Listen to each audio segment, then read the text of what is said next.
At 62, Nathaniel George had exactly $47 to his name, a severe limp from sleeping in his rusted sedan, and a son who wouldn't return his calls. 2 months ago, he was the respected founder of a multi-million-dollar logistics empire. Today, he stood shivering in the Oregon rain, staring at a boarded-up frame shop he'd bought blind at a county tax auction for his absolute last $4,000. It smelled of black mold and dead dreams.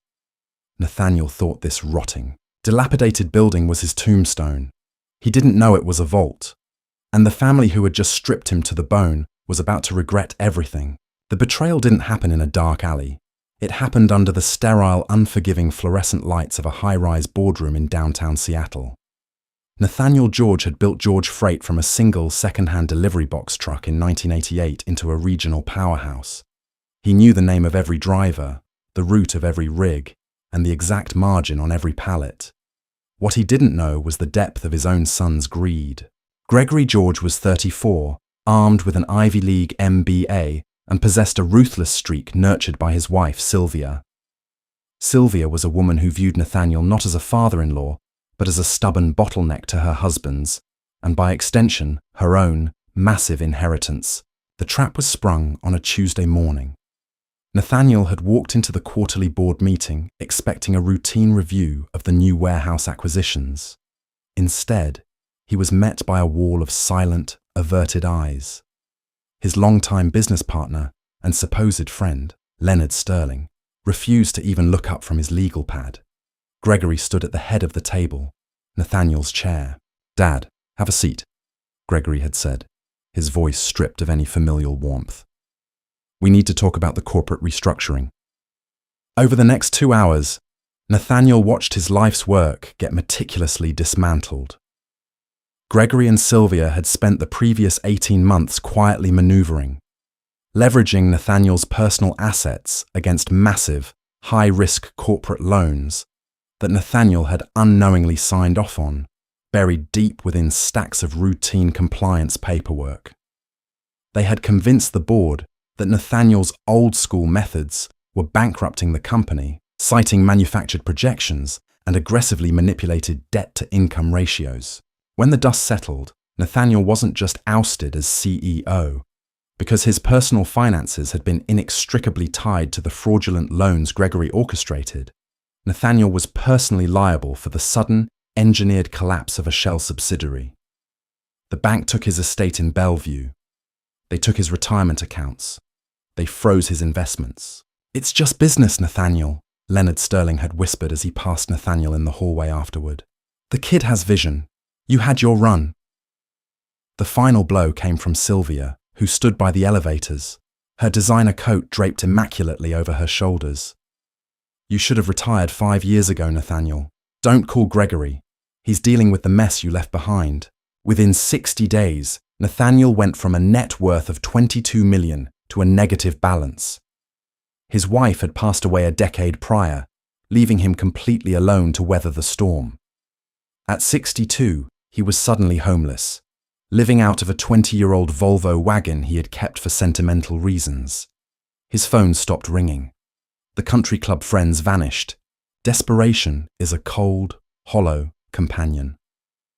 Parked outside a diner using free Wi-Fi, Nathaniel discovered an obscure county tax auction happening the next morning. He had exactly $4,047 left in a forgotten, unlinked credit union account. It was his final lifeline. At the auction, held in a dreary municipal building, Nathaniel sat in the back row, wearing a suit that was beginning to hang loosely on his rapidly shrinking frame. The prime real estate went quickly to developers. Nathaniel waited, clutching his bidding paddle, his heart hammering against his ribs. He needed something, anything, to give him a foothold, a place to sleep, a place to start over, or at least a place to die with a roof over his head. "Lot 402, the auctioneer droned. "Commercial property, 1144 Maritime Way, Astoria. Unpaid taxes for 7 years. Site unseen, structure condemned. Opening bid, $3,000. Silence filled the room. No one moved. The property was a known hazard, a decaying storefront in the rain-battered coastal town of Astoria, Oregon, plagued by rot and foundation issues. Nathaniel raised his paddle. 3,000 to the gentleman in the back. Do I hear 3,500? No one cared. No one counted. Sold. $3,000. After fees and back taxes processing, Nathaniel was left with $47. He drove the Volvo through a torrential Pacific Northwest downpour, the windshield wipers fighting a losing battle against the rain. He had no idea what he had just bought. He only knew it was his. Astoria was draped in a thick grey fog when Nathaniel finally pulled up to 1144 Maritime Way. The building was a narrow two-story structure, squeezed between a vacant lot and a struggling antique shop. The facade was constructed of rotting Victorian wood, peeling lead paint that might have once been forest green, and shattered windows boarded up with swollen, waterlogged plywood. A faded, swinging sign hung by a single rusted chain above the door. It read, "The Gilded Edge, Custom Framing and Restoration. T. Carmichael, Proprietor." Nathaniel unlocked the heavy deadbolt with the set of keys the county clerk had handed him. The door groaned in protest, scraping against the warped floorboards as he pushed his way inside. The smell hit him first. A suffocating cocktail of mildew, rat droppings, dry rot, and decades-old turpentine. The interior was a cavern of shadows. The only light bled through the cracks in the boarded windows, illuminating swirling vortexes of dust. Nathaniel coughed, pulling his coat tighter around himself. The main showroom was an absolute disaster. Hundreds of picture frames of every conceivable size and material were stacked haphazardly against the walls. Some were cheap plastic. Others were massive, ornate wooden monstrosities. The floor was littered with broken glass, shredded cardboard, and water-damaged landscape prints that had curled up like dead leaves. "What have I done?" Nathaniel whispered to the empty room.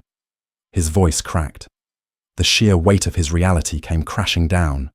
He was 62, exhausted, betrayed by his own flesh and blood, and now the proud owner of a literal garbage dump. He slumped against a relatively sturdy-looking counter, sliding down until he hit the floor, burying his face in his hands. He stayed there for hours as the daylight outside slowly faded into pitch black. The first week was a masterclass in survival. Nathaniel bought a cheap air mattress from a discount store with his remaining cash and set it up behind the main counter, far away from the leaky spots in the ceiling. He spent his days hauling trash to the curb, a grueling physical labor that left his older joints screaming in agony. His hands grew calloused and blistered. The goal was simple: clean it out, patch the roof, and try to flip the property to a developer for $20,000. Just enough to get an apartment and a normal job. As Nathaniel cleared the back room, which had served as Theodore Carmichael's workshop, he began to notice something peculiar about the old framer's inventory. While 90% of the shop was filled with absolute junk, there was a specific, heavy-duty oak rack bolted to the far wall. It held about 20 frames, all tightly wrapped in thick, protective brown craft paper and sealed with wax. Curiosity cutting through his exhaustion, Nathaniel dragged one of the heavy packages to the large work table in the center of the room. It was surprisingly heavy, about 3 feet by 4 feet. He grabbed a rusted box cutter from a drawer and carefully sliced through the tape and wax. He peeled back the paper, expecting an old mirror or perhaps an antique oil painting. Instead, he found the ugliest piece of art he had ever seen in his life. It was a poorly rendered, mass-produced print of a weeping clown holding a balloon, surrounded by a gaudy, gold-painted plastic frame. It belonged in a cheap motel in the 1970s, not wrapped like a priceless artifact. Nathaniel frowned, wiping sweat from his forehead. Why would Carmichael meticulously wrap and seal garbage? He grabbed the frame to toss it onto the junk pile, but as he lifted it, the weight felt completely wrong. Cheap plastic frames with cardboard backing and thin glass should weigh a few pounds. This thing weighed easily 15 pounds. Nathaniel laid it back down on the work table. He flipped it over. The backing paper was old, brittle, and brown, secured with dozens of tiny, rusted brads. He ran his fingers along the edge. The backing board wasn't cheap cardboard. It felt like a solid piece of quarter-inch mahogany. Intrigued, Nathaniel began prying the rusted brads out one by one with a flathead screwdriver. It was tedious work. His arthritis flared up, making his knuckles throb, but a strange, nagging instinct kept him focused. When the last brad was removed, he carefully lifted the mahogany board. Beneath it wasn't the back of the clown print. It was a secondary frame, built perfectly snug inside the outer plastic shell. This inner frame was constructed of polished solid steel, secured with 4 small combination dials at the corners. Nathaniel stared at it, his breath hitching. This wasn't a frame. It was a flat, custom-built vault. He stepped back, his mind racing. He looked around the workshop, his eyes settling on a heavy iron floor safe in the corner that he had assumed was rusted shut and empty. But next to the safe was an old, battered metal filing cabinet he hadn't yet emptied. Nathaniel rushed over, yanking the drawers open. Most contained invoices from the 1990s, receipts for glass and wire. But in the bottom drawer, tucked beneath a false bottom made of old newspapers, he found a thick, leather-bound ledger. The leather was cracked, the pages yellowed with age. He carried the ledger to the work table, turning on a battery-powered camping lantern he'd strung from the ceiling. He opened the first page. The handwriting was an elegant, flowing script, property of Theodore Carmichael. The true legacy is never in plain sight. It is buried beneath the mediocre, hidden from the ungrateful. Nathaniel's heart skipped a beat. He turned the page. It wasn't a ledger of finances, it was an inventory list. Item 1. The Weeping Fool. Combination 04-18-19-22. Contents: the Morgan Guarantee. Nathaniel looked from the ledger to the steel backing on the table. The weeping clown, the weeping fool. With trembling hands, he approached the table. He knelt to eye level with the small dials on the steel inner frame. Carefully, methodically, he dialed in the numbers: 04-18-19-22. There was a sharp, satisfying click. The sound of the metallic click echoed in the dusty, silent workshop like a gunshot. Nathaniel stood frozen for a full minute, half expecting an alarm to go off, but the only sound was the relentless patter of Oregon rain against the boarded windows. He wedged the tip of the flathead screwdriver into the small seam of the steel backing and gently levered it upward. The heavy plate swung open on concealed micro hinges. Inside the shallow, velvet-lined steel cavity rested a thick manila envelope, sealed with a red wax stamp bearing the letter C. Beside the envelope was a folded piece of heavy, cream-coloured stationery. Nathaniel reached for the stationery first. He unfolded it carefully, terrified the ancient paper might disintegrate in his rough, blistered hands. The letter was dated October 14th, 2008. To whoever possesses the patience to look past the ugly surface. If you are reading this, you are not my family. My nephews and nieces only ever saw my shop as a burden, a dusty relic they couldn't wait to liquidate to fund their leased luxury cars and hollow lives. They circled like vultures during my final years, whispering about nursing homes and power of attorney. They thought an old framer was just a tradesman. They did not know I was a guardian. For 40 years, I travelled the country appraising and framing estates for the old, dying money of the Gilded Age. When these aristocratic families went bankrupt, they often paid me not in cash, but in the forgotten treasures they had hoarded in their attics, treasures that the IRS and the banks didn't know existed, things deemed lost to history. I hid them, all of them. I built this shop as a fortress. The 20 frames wrapped in craft paper on the east wall contain my life's work. My family will undoubtedly sell this building for pennies, too lazy to look inside the garbage. I leave it all to you, the one desperate or diligent enough to find it. Use it better than they would have. Sincerely, Theodore Carmichael. Nathaniel read the letter 3 times. A lump formed in his throat. Theodore Carmichael had been betrayed by his blood, just as Nathaniel had. Carmichael had been cast aside, underestimated, and deemed worthless by the very people he had likely tried to support.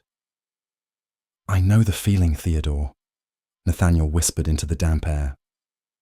I know exactly how that feels. He set the letter down and reached for the manila envelope. The wax seal snapped easily. He slid the contents onto the velvet lining. It was a bundle of crisp, perfectly preserved documents. Nathaniel's eyes widened as he read the ornate lettering at the top of the first page. Standard Oil Company, bearer certificate. Nathaniel's breath caught. He wasn't a historian, but as a former logistics CEO, he understood finance. Bearer bonds and certificates were unregistered. Whoever physically held the paper owned the value. But Standard Oil had been broken up a century ago. He flipped through the certificates. There were 20 of them, each for 1,000 shares, issued in 1910. Behind them lay a modern legal appraisal document, dated 2005, from a highly discreet, high-end numismatic and antique equities firm in London. Nathaniel read the appraisal summary. Because these specific historical certificates held immense rarity value to elite collectors, and because they technically still represented fractional, untracked rights to successor companies, the London firm had appraised this single envelope's contents at approximately $850,000. $850,000. Nathaniel dropped the papers. His knees gave out. He collapsed backward onto an old wooden crate, staring at the ceiling, his chest heaving as he gasped for air. He was a 62-year-old bankrupt exile, sleeping on a $15 air mattress in a condemned building, and he had just uncovered nearly $1 million hidden behind a weeping clown, and there were 19 more wrapped frames on the east wall. Suddenly, a hysterical, booming laugh tore from Nathaniel's throat. It was a raw, primal sound that startled the rats in the walls. He laughed until tears streamed down his dirt-streaked face. He laughed at the absurdity of the universe, at the arrogance of Gregory and Sylvia, at the sneer on Leonard Sterling's face. They thought they had buried him. They thought they had taken his empire and left him to die in the dirt. But they hadn't buried Nathaniel George. They had planted him. He stood up, wiping his face with the back of his sleeve.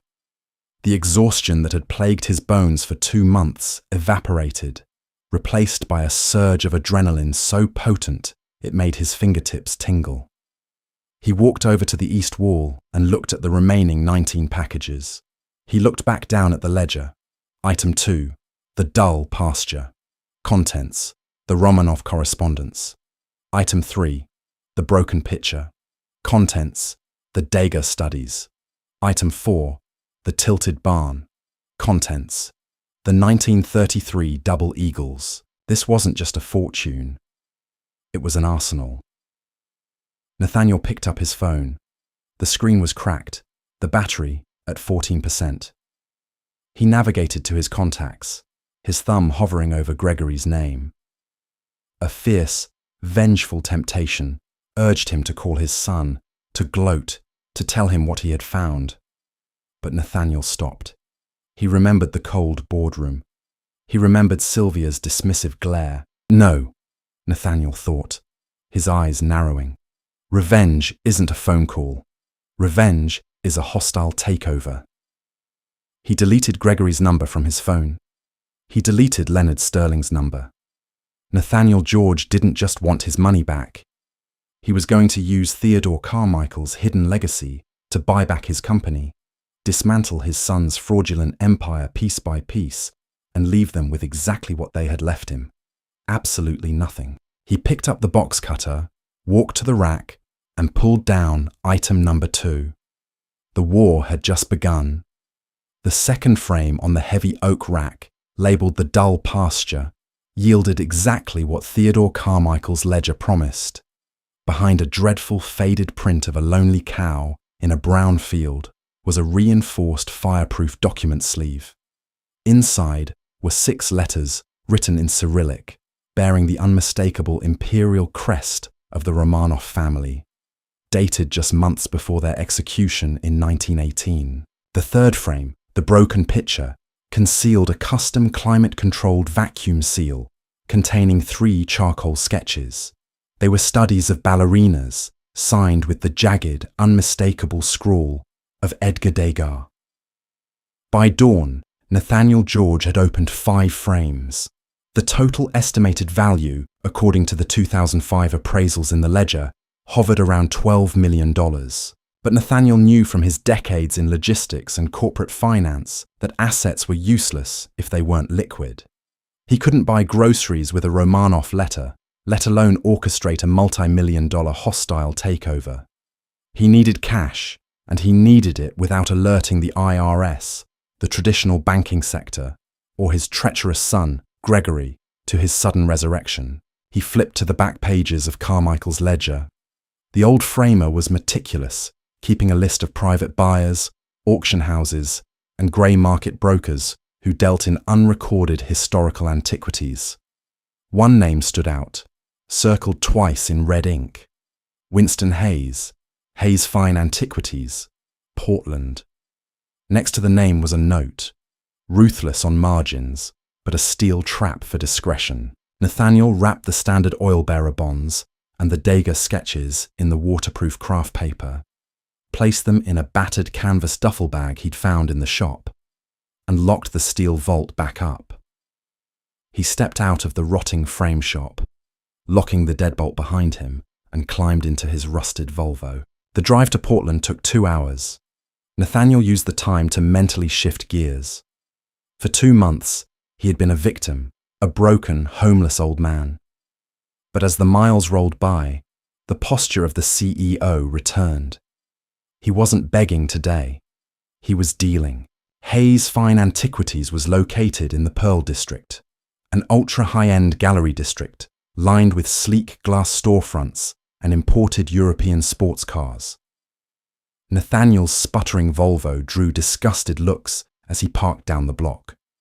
He stepped out, his suit still baggy, his shoes scuffed, and his hair unkempt. When Nathaniel pushed through the heavy glass doors of the gallery, the temperature dropped 10 degrees.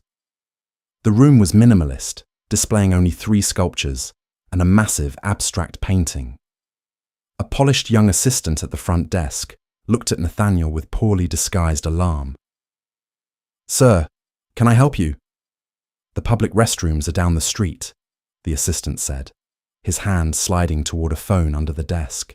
"I'm here to see Winston Hayes," Nathaniel said, his voice carrying the deep, authoritative rumble he used to quiet boardrooms. "Tell him a representative of the Carmichael estate is here to discuss an unrecorded Degas." The assistant blinked, the arrogance faltering. "Mr. Hayes is in a private viewing. He doesn't take walk-ins without an appointment." Nathaniel didn't flinch. He reached into his pocket, pulled out the red wax seal stamped with the letter C that he had broken off the Standard Oil envelope, and placed it on the pristine white desk. "Take this to him. Tell him I have 5 minutes, or the pieces go to Sotheby's." The assistant hesitated, then grabbed the wax seal and scurried through a frosted glass door. Less than a minute later, the door swung wide open. Winston Hayes was a man in his late 60s, impeccably dressed in a tailored charcoal suit, with silver hair and eyes like a hawk. He looked from the wax seal in his hand to Nathaniel's disheveled appearance. A smirk played on his lips. "Theodore Carmichael has been dead for 7 years," Hayes said smoothly. "And his ungrateful nephews sold his inventory to a liquidator who found nothing but cheap plastic frames. They didn't know how to look," Nathaniel replied, holding up the heavy canvas duffel bag. "And I bought the building." Hayes's eyes locked onto the bag. He stepped aside, gesturing toward his private office. "Come in, mister." Just Nathaniel. Inside the office, the air was thick with the scent of aged paper and expensive leather.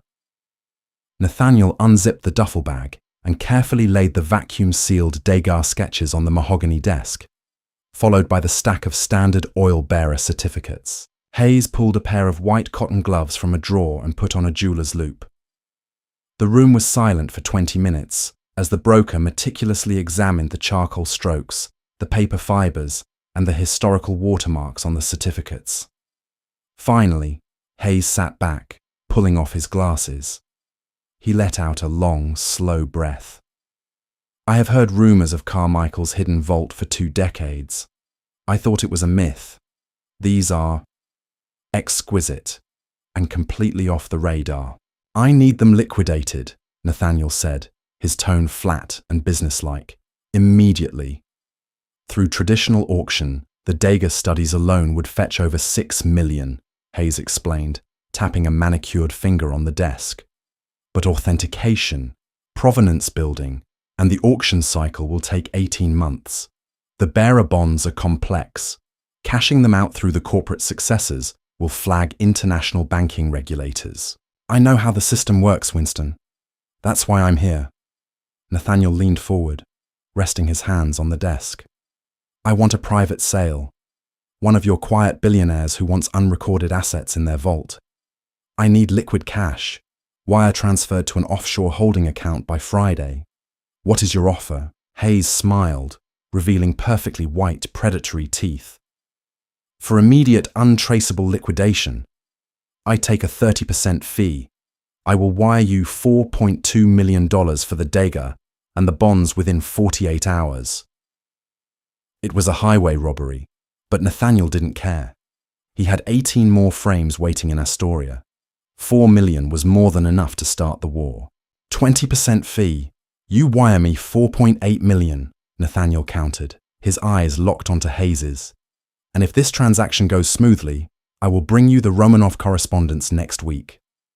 Hayes's composure cracked for a fraction of a second, his eyes widening at the mention of the Romanov letters. He extended a gloved hand. $4.8 million. Welcome back to the game, Nathaniel. By Thursday morning, the funds cleared into a newly established corporate account in the Cayman Islands. Nathaniel George walked into a high-end men's boutique in downtown Seattle. He left his dirty, baggy suit in the fitting room trash can. When he walked out onto the street, he was wearing a perfectly tailored navy bespoke suit, a crisp white shirt, and Italian leather Oxfords. His hair was trimmed and styled. He no longer looked like a victim. He looked like an apex predator. It was time to build the guillotine. Revenge requires infrastructure. Nathaniel knew that if Gregory or Sylvia saw his name anywhere near George Freight, they would weaponize the board of directors and tie him up in litigation for a decade. He had to be a ghost. Using a specialized corporate registration firm, Nathaniel established a Delaware LLC named Gilded Edge Capital. He layered the ownership through 3 different holding companies based in Wyoming and the Caymans, ensuring that anyone digging into the public records would hit a solid brick wall of privacy laws. Next, he needed a proxy, a legal shark who could serve as the public face of Gilded Edge Capital. Nathaniel spent 3 days interviewing corporate attorneys until he found Clara Jennings. Clara was 32, fiercely intelligent, and possessed a chip on her shoulder the size of a shipping container. She had recently been passed over for a partnership at a massive Seattle law firm, the very same firm that represented Sylvia and Gregory George. Nathaniel met Clara in a private booth at a high-end steakhouse. He slid a retainer agreement across the table, along with a cashier's check for $200,000. I am the sole beneficiary of Gilded Edge Capital, Nathaniel told her, swirling his sparkling water. Your job is to act as the managing director. You will execute my orders without questioning my motives, and you will never, under any circumstances, reveal my identity. Clara looked at the check, then at Nathaniel. Who are we targeting, Mr. George? George Freight. Specifically, the current CEO, Gregory George, and his wife, Sylvia. Clara's eyes lit up. They're heavily over-leveraged. Gregory has been aggressively expanding into automated logistics software, bleeding the physical freight side of the business to fund tech acquisitions. Word on the street is they are burning through cash.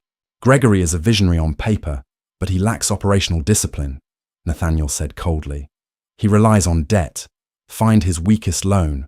Find the domino that, if tipped, threatens his entire house of cards. Clara went to work. Within 48 hours, she had penetrated the complex web of Gregory's corporate filings. She met Nathaniel at a high-security rented office suite overlooking the Seattle waterfront. I found the artery, Clara said, spreading a thick stack of financial documents onto the conference table. 6 months ago, Gregory took out a $40 million mezzanine loan from a private equity firm in Chicago called Blackwood Capital. He used it to buy out a tech startup. What did he use for collateral? Nathaniel asked, studying the term sheets. The Tacoma distribution hub, Clara replied with a predatory grin. It's the crown jewel of George Freight's physical assets. 70% of their West Coast ground shipping routes funnel through that single facility. If they lose Tacoma, their supply chain collapses within a week. Nathaniel felt a dark thrill race through his chest. He had built the Tacoma hub with his own 2 hands in 1996. What are the terms of the mezzanine loan? It's toxic, Clara explained. High yield, short term. It includes a ruthless debt service coverage ratio covenant. Basically, if George Freight's monthly cash flow drops below a certain threshold, the loan goes into immediate default. And based on my analysis of their plummeting Q3 revenues, they just missed that threshold 3 days ago. Why hasn't Blackwood Capital called the loan? Because Blackwood is dealing with their own liquidity crisis. They don't want to seize a trucking warehouse, they want cash. They're sitting on the default, hoping Gregory can patch the hole. Nathaniel stood up, walking to the floor-to-ceiling window, looking out over the Puget Sound. The pieces were aligning perfectly. Clara, Nathaniel said, his voice quiet but echoing with authority. Contact Blackwood Capital. Gilded Edge Capital wants to buy that mezzanine loan. Offer them $35 million cash to take the debt off their hands today. They'll take a $5 million haircut just to get the liquid capital on their books. Clara's eyes widened.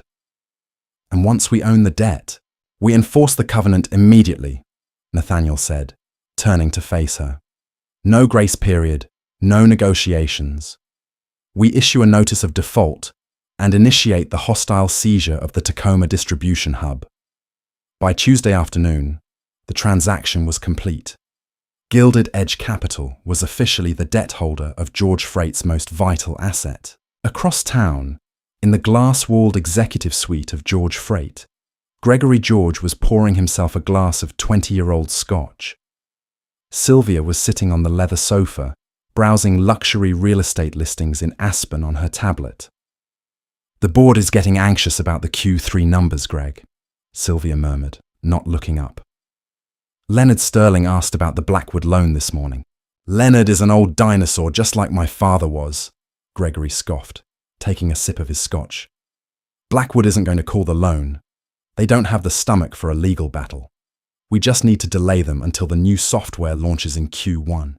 Everything is under control. At that exact moment, Gregory's private line rang. It was his chief financial officer, sounding breathless and panicked. Greg, you need to look at your email right now, the CFO stammered. Blackwood sold our debt. A firm called Gilded Edge Capital bought the mezzanine loan an hour ago. Gregory frowned, setting his glass down. Who the hell is Gilded Edge Capital? I don't know, but they aren't playing games. Their legal counsel just served us with a notice of immediate default on the covenant. They are seizing the Tacoma hub, Greg. They've already filed the injunction to freeze the gates. No trucks go in or out starting at midnight. The colour drained entirely from Gregory's face. The glass of scotch slipped from his fingers, shattering onto the hardwood floor. What's wrong? Sylvia demanded, dropping her tablet. Tacoma, Gregory whispered, his voice trembling. Someone just took Tacoma. 10 miles away, Nathaniel sat in his new office, watching the rain streak down the window pane. His phone buzzed. It was a text from Clara. The notice has been served. They are bleeding. Nathaniel poured himself a simple cup of black coffee. He took a sip, savoring the bitter taste. He thought about the cold rain in Astoria. He thought about the weeping clown in the dusty shop. One down, Nathaniel thought, his eyes turning cold. And I still have 18 frames left. The seizure of the Tacoma distribution hub hit George Freight like a massive coronary. By Wednesday morning, a line of 65 semi-trucks was backed up along Interstate 5, their drivers locked out by private security contractors hired by Gilded Edge Capital. Perishable goods were rotting in unpowered refrigerated trailers. Major clients, grocery chains, aerospace manufacturers, and regional retailers were flooding the switchboards, threatening breach of contract lawsuits. In his corner office, Gregory George looked like a man who had aged 5 years in 3 days. His tie was loosened, his eyes bloodshot from lack of sleep. "Get an injunction," Gregory barked at a room full of panicked corporate attorneys.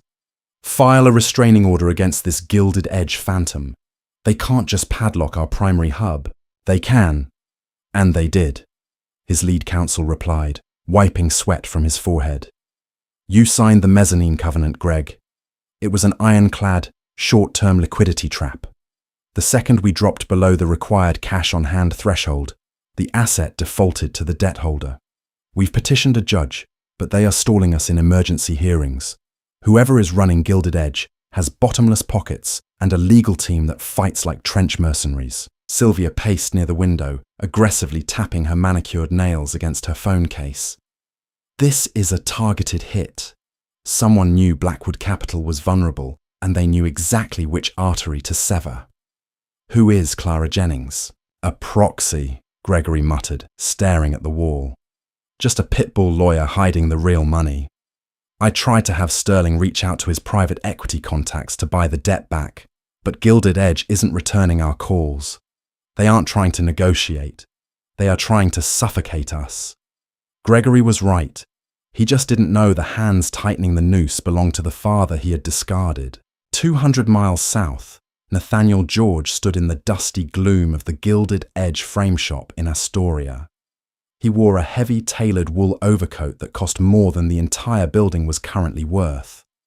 The damp, mouldy smell of the shop no longer depressed him. It smelled like gunpowder. It smelled like victory. He needed more capital. The hostile takeover of a logistics empire required an ever-expanding war chest, especially if he was going to buy out the remaining board members and absorb the impending lawsuits. Nathaniel walked to the heavy oak rack on the east wall and pulled down Item 4, the tilted barn, and Item 5, the silent sentinel. He placed them on the old work table and carefully stripped away the wax and craft paper. The tilted barn was a ghastly, faded watercolor of a collapsing shed. Nathaniel bypassed the art entirely, methodically extracting the rusted brads from the heavy mahogany backing. When he popped the concealed steel vault open, a heavy canvas pouch tumbled out, clinking with the distinct, dull thud of dense metal. He untied the thick leather cord and poured the contents onto the velvet lining. 50 pristine, glittering gold coins spilled out. Nathaniel consulted Theodore Carmichael's yellowed ledger. Item 4. The 1933 Double Eagles, secured from the estate of an anonymous industrialist. Never circulated. Unrecorded. Nathaniel knew enough about numismatics to know that the 1933 Double Eagle was a ghost in the financial world. Almost all of them had been melted down by the government during the Great Depression. Owning one was technically illegal unless it had a specific, documented provenance, which made them impossibly rare. On the black market, a single coin could command upwards of $7 million. Carmichael had hidden 50 of them. Nathaniel moved to Item 5, the silent sentinel. Behind a portrait of a stern-looking Victorian woman, he found a small, custom-machined humidor. Inside rested 3 flawless, fist-sized raw emeralds, deep and hypnotic in their clarity, accompanied by mining documents from Colombia, dated 1912. The next morning, Nathaniel sat across from Winston Hayes, in the sleek, minimalist Portland gallery. Hayes stared at the 50 gold coins and the 3 massive emeralds laid out on his mahogany desk. For the first time, the unflappable antiquities broker looked genuinely shaken. He removed his glasses, his hands trembling slightly. "Nathaniel," Hayes whispered, his voice stripped of its usual predatory smoothness. "The gold alone. Selling these requires a level of discretion that borders on international espionage. If the Treasury Department gets even a whisper of this, they will seize them under the Gold Reserve Act." "That is exactly why I am paying you a 20% commission, Winston," Nathaniel said smoothly, leaning back in his leather chair. "I don't care about maximizing the auction value. I care about speed, and I care about untraceable liquidity. Break the gold up. Sell them to private buyers in Geneva, Dubai, and Macau. Keep them off American soil." Hayes swallowed hard, his eyes darting between the emeralds and the coins. "It will take me 72 hours to coordinate the secure logistics. I can guarantee you $22 million for the lot, wired to your offshore accounts." $25 million, Nathaniel countered, his tone leaving no room for debate. "And I want $5 million of it fronted to my domestic operating account by noon tomorrow." Hayes looked at Nathaniel, seeing not a desperate old man, but a ruthless titan operating at the peak of his power. "Done," Hayes agreed. With the war chest now overflowing, Nathaniel returned to Seattle. He met Clara Jennings in their waterfront suite. "George Freight is bleeding out," Clara reported, pulling up a real-time analytics dashboard. Because of the Tacoma shutdown, their daily revenue has plummeted by 60%. They are dipping into their payroll reserves just to keep the lights on in the corporate office. "Good," Nathaniel said, staring out at the grey waters of the Puget Sound. "It's time to hit them where it hurts the most. The vendors." Nathaniel knew George Freight's operational structure intimately. He knew that the company relied on a network of third-party fuel suppliers, independent mechanics, and tire distributors. These vendors operated on net 30 payment terms. "Clara, take $5 million from the operating account. I want you to quietly purchase the outstanding invoices from George's top 3 fuel suppliers and their primary fleet maintenance contractor. Offer the vendors a 5% premium to buy the debt today." Clara's eyes lit up with malicious glee. "And once we own the vendor debt, we change the terms. We demand immediate payment in full due to breach of operational stability. When Gregory can't pay, we institute a fuel lock. Not a single truck in his remaining fleet gets a drop of diesel." By the end of the second week, George Freight was a company on life support. The fuel lock had paralyzed the remaining 70% of their active fleet. Warehouses across the Pacific Northwest sat empty, while drivers idled in truck stops, their corporate fuel cards declining with sharp, angry beeps. The corporate stock, traded on a regional exchange, went into freefall, dropping from $42 a share to a dismal $6. Panic had fully metastasized within the boardroom. Leonard Sterling, Nathaniel's former partner, and the man who had silently engineered Nathaniel's ousting, was sweating through his bespoke suit. He stood at the head of the long mahogany conference table, glaring at Gregory. "You told us the Blackwood loan was manageable," Sterling shouted, slamming his fist onto the table. "You said the automated software launch would cover the margins. We are defaulting on fuel, Greg.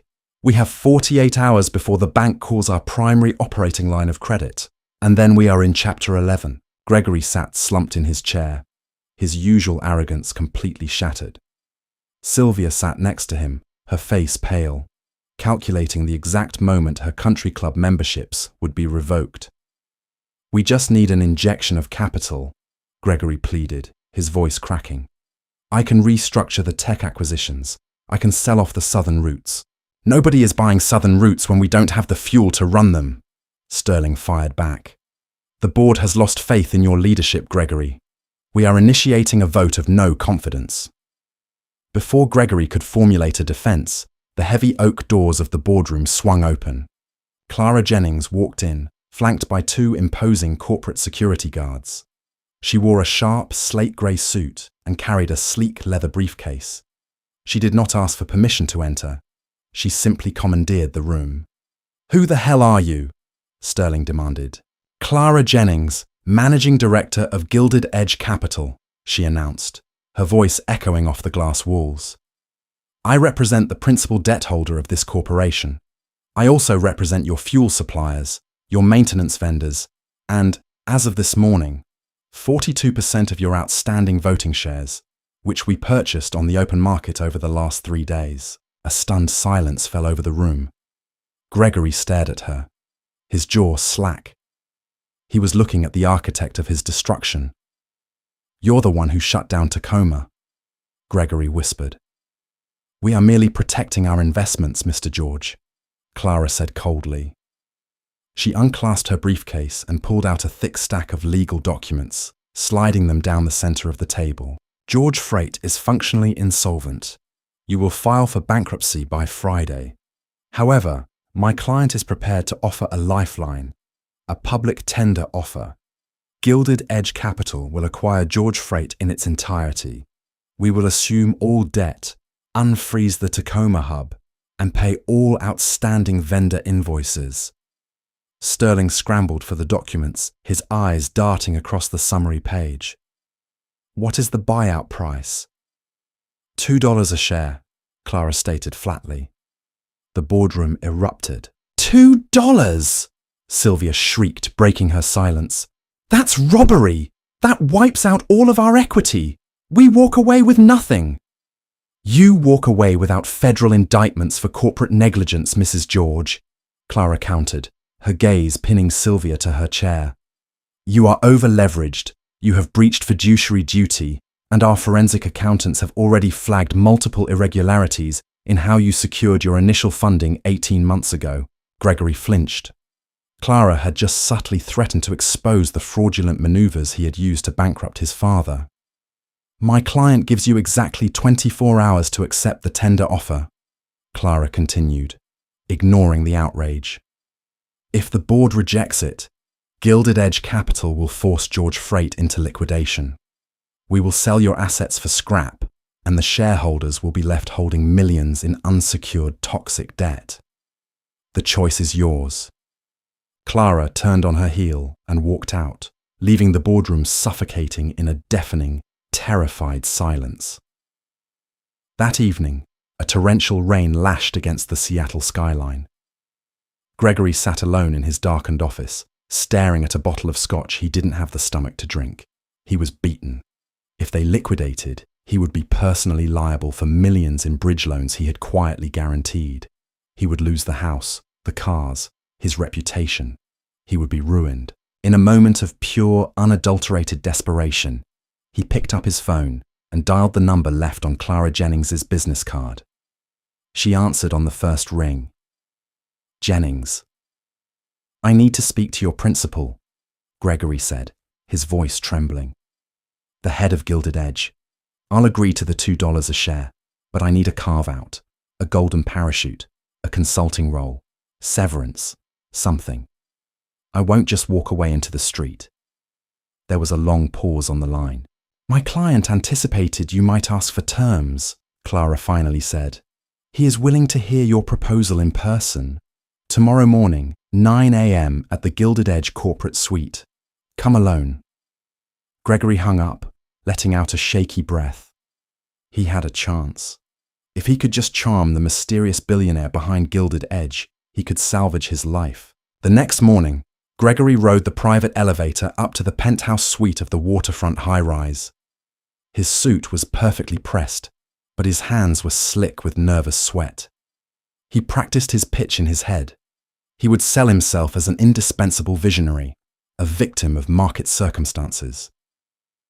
The elevator doors parted.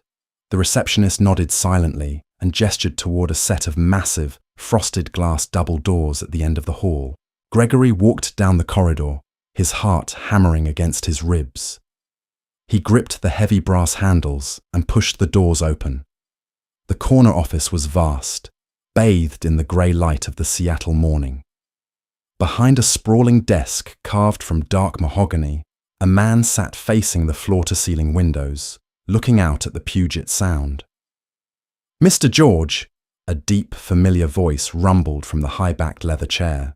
Gregory froze. The blood turned to ice in his veins. He knew that voice. It was the voice that had taught him how to ride a bike. It was the voice that had built the empire he had stolen. The leather chair slowly swiveled around. Nathaniel George sat behind the desk, wearing a bespoke suit that radiated power and wealth. There was no trace of the broken, limping old man Gregory had thrown to the wolves 2 months ago. Nathaniel's eyes were cold, sharp, and utterly devoid of mercy. "Have a seat, Gregory," Nathaniel said softly. "We have a lot to discuss about your future." The silence in the penthouse office was absolute, broken only by the rhythmic drumming of the Seattle rain against the floor-to-ceiling glass. Gregory George stood frozen just inside the double doors, his tailored suit suddenly looking 2 sizes too big.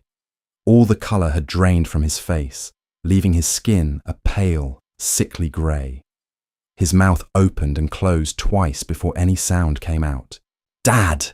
Gregory choked out, his voice cracking like a brittle twig. Nathaniel George did not smile. He did not stand up to greet his son. He simply sat back in his heavy leather chair, his hands steepled beneath his chin, radiating the cold, immovable gravity of a mountain. "You look surprised, Gregory," Nathaniel said, his tone dangerously calm. "Though I suppose you always did underestimate my resilience. You and Sylvia both." Gregory took a shaky step forward, his eyes darting frantically around the expansive, opulent office as if looking for hidden cameras or a trap door. This is impossible. You were bankrupt. The bank seized the Bellevue estate. You had nothing. How are you sitting behind that desk?" "I had $47, Nathaniel corrected him smoothly. "And a rusted 20-year-old Volvo you didn't think was worth repossessing.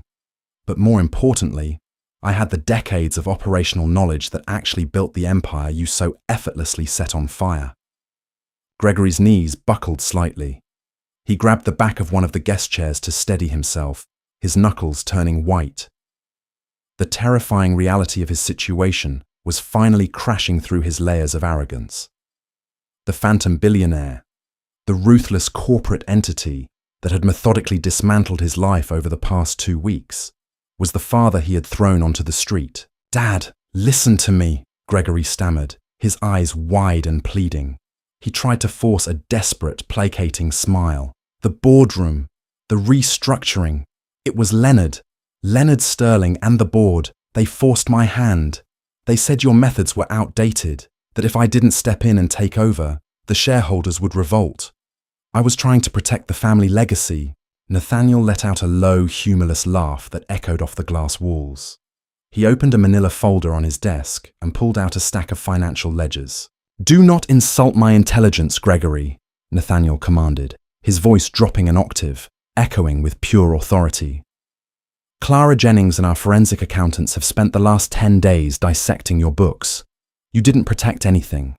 You forged my authorization on high-risk corporate loans to shield your personal assets. You took out a toxic mezzanine loan from Blackwood Capital to buy failing tech startups because you wanted to be a Silicon Valley visionary, not a freight hauler. You gambled my life's work, and you lost." Gregory swallowed hard, a bead of sweat tracing down his temple. The facade was gone. Okay, Dad. You've made your point. You won. You bought the debt. You shut down Tacoma. You cornered the vendors. It was a brilliant play. You proved you're still the king." He practically threw himself into the guest chair, leaning forward, clasping his hands together in a gesture of pure, pathetic supplication. "But we can fix this together," Gregory pleaded, his voice trembling. "Drop the tender offer. Let me stay on as Chief Operating Officer. We can merge Gilded Edge Capital with George Freight. We can crush the competition. You and me, Dad. Like the old days." Nathaniel looked at his son, truly looked at him. He didn't see the little boy who used to ride in the cab of his first delivery truck. He saw a hollow, greedy man who had traded his soul for a country club membership and a leased luxury life. The last lingering shred of paternal hesitation in Nathaniel's heart extinguished, replaced by the cold steel of absolute justice. "There is no we, Gregory," Nathaniel said softly. "There never was, not to you. Nathaniel slid a thick legal contract across the polished mahogany desk. Beside it, he placed a cheap plastic ballpoint pen. "What is this?"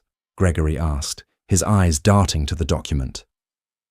"This is your golden parachute," Nathaniel replied, "though it is a very steep drop. You and the board have exactly 4 hours to accept my tender offer of $2 a share.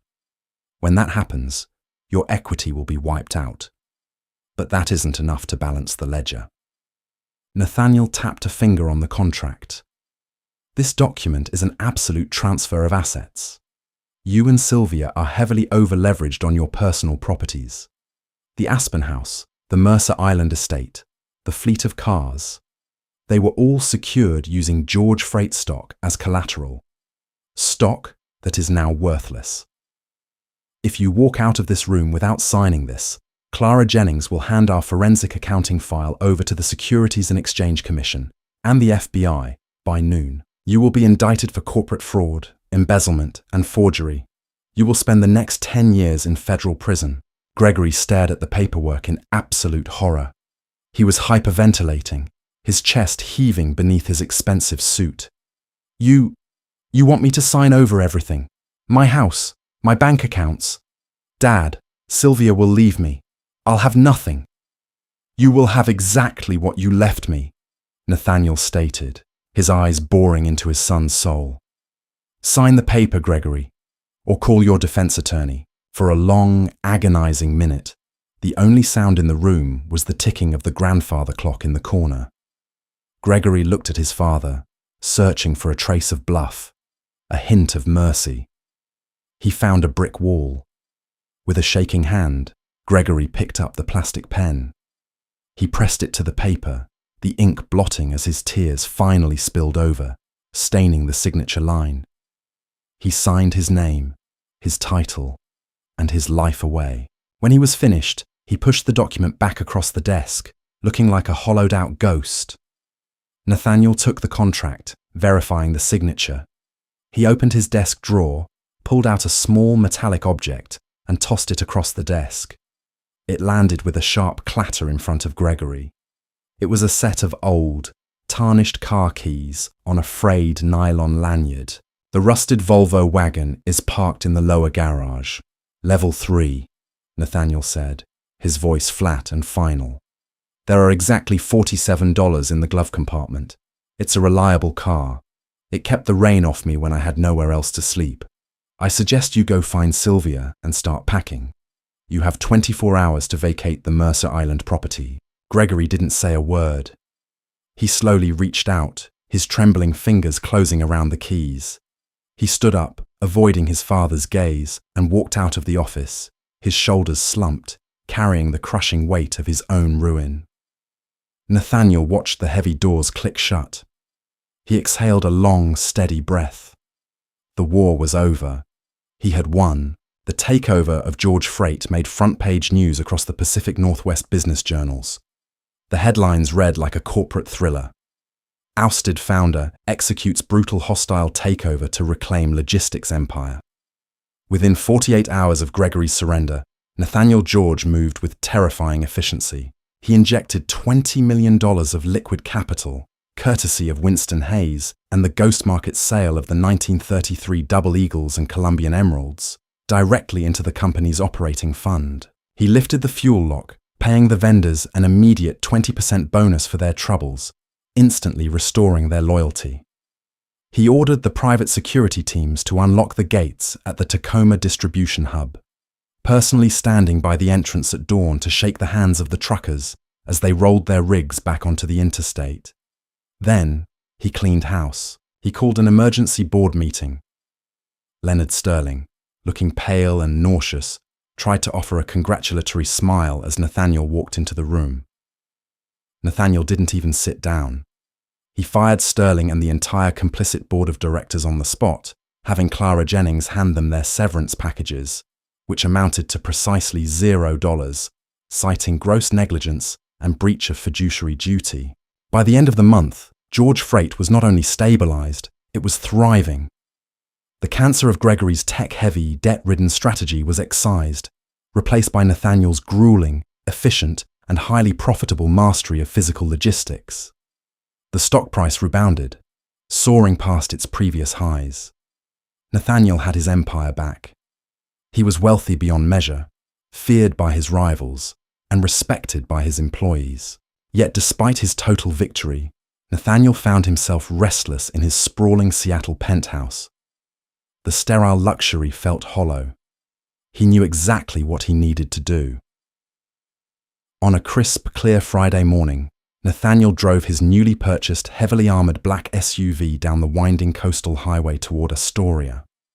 He didn't wear a bespoke suit today. He wore a thick wool sweater, sturdy boots, and worn denim. When he pulled up to 1144 Maritime Way, the marine fog was rolling off the Columbia River. The Gilded Edge frame shop looked exactly as he had left it: rotting wood, peeling lead paint, and boarded-up windows. Nathaniel unlocked the heavy deadbolt. The door groaned, scraping the warped floorboards. He stepped inside, breathing in the familiar scent of mildew, dry rot, and old turpentine. He walked past his deflated $15 air mattress, stepping carefully around the piles of broken glass and shredded cardboard, and made his way to the back workshop. He turned on the battery-powered camping lantern. The heavy oak rack on the east wall still held 15 frames, tightly wrapped in thick brown craft paper and sealed with wax. Nathaniel stood before them, a profound sense of gratitude washing over him. He owed everything to a man he had never met. Theodore Carmichael, the brilliant, forgotten framer who had been discarded by his own family, had reached across time to save another discarded old man. Nathaniel reached out, resting his hand against the heavy, wax-sealed paper of item number 6. He could only imagine what historical marvel lay hidden behind whatever hideous thrift store print Carmichael had used to disguise it. A lost Da Vinci sketch. A chest of unrecorded syndicate diamonds. He smiled softly, withdrawing his hand. He didn't need to open them. Not anymore. Nathaniel pulled out his phone and dialed Clara Jennings. She answered immediately. "Clara, I need you to draft some new corporate filings," Nathaniel said, his voice echoing in the dusty cavern of the shop. "I am setting up a private, non-profit historical foundation. It will be heavily endowed, fully independent of George Freight." "Of course, Nathaniel," Clara replied, her tone sharp and professional. "What is the name of the entity?" "The Theodore Carmichael Foundation," Nathaniel said, looking around the room. "And I need you to contact the top architectural restoration firms in the state. I want this building in Astoria gutted, structurally reinforced, and transformed into a state-of-the-art, climate-controlled private museum. Not a single piece of original aesthetic charm is to be lost, but the vault security needs to rival Fort Knox." Nathaniel hung up the phone. He walked over to the old work table and picked up Carmichael's yellowed leather-bound ledger. He carefully wiped the dust from the cover. Gregory and Sylvia were gone, vanished into the bitter reality of the working-class grind they had so deeply despised. Leonard Sterling was a disgraced pariah in the corporate world. The boardroom was his. But as Nathaniel looked around the dusty, silent workshop that had served as his tomb, his sanctuary, and ultimately his armory, he knew this was his true legacy. He wasn't just a logistics CEO anymore. He was a guardian. He carefully placed the ledger inside his coat, turned off the camping lantern, and walked out of the shop, locking the heavy deadbolt behind him. The Pacific Northwest sun was finally breaking through the clouds, casting a warm, golden light across the weathered facade of the Gilded Edge. Nathaniel George walked to his car, his limp gone, his head held high. He had lost an empire to a traitor's greed, but in the rotting walls of a forgotten shop, he had found something far more valuable. He had found his second act. What a masterful and deeply satisfying conclusion to Nathaniel George's incredible journey. The sheer poetic justice of Nathaniel, handing Gregory the keys to the rusted Volvo and exactly $47, is a masterclass in ultimate revenge. Nathaniel didn't just reclaim his logistics empire. He systematically dismantled the fraudulent lives of those who betrayed him, while honoring the brilliant legacy of Theodore Carmichael, by preserving his hidden historical treasures. It proves that resilience, patience, and a little bit of hidden gold can overcome the darkest of betrayals. If Nathaniel's ruthless comeback and his transformation from a bankrupt exile to an unstoppable corporate king gave you chills, please hit that like button. Share this video with someone who appreciates a brilliant revenge story, and don't forget to subscribe to our channel for more incredible, dramatic, true-to-life tales of hidden wealth and ultimate justice.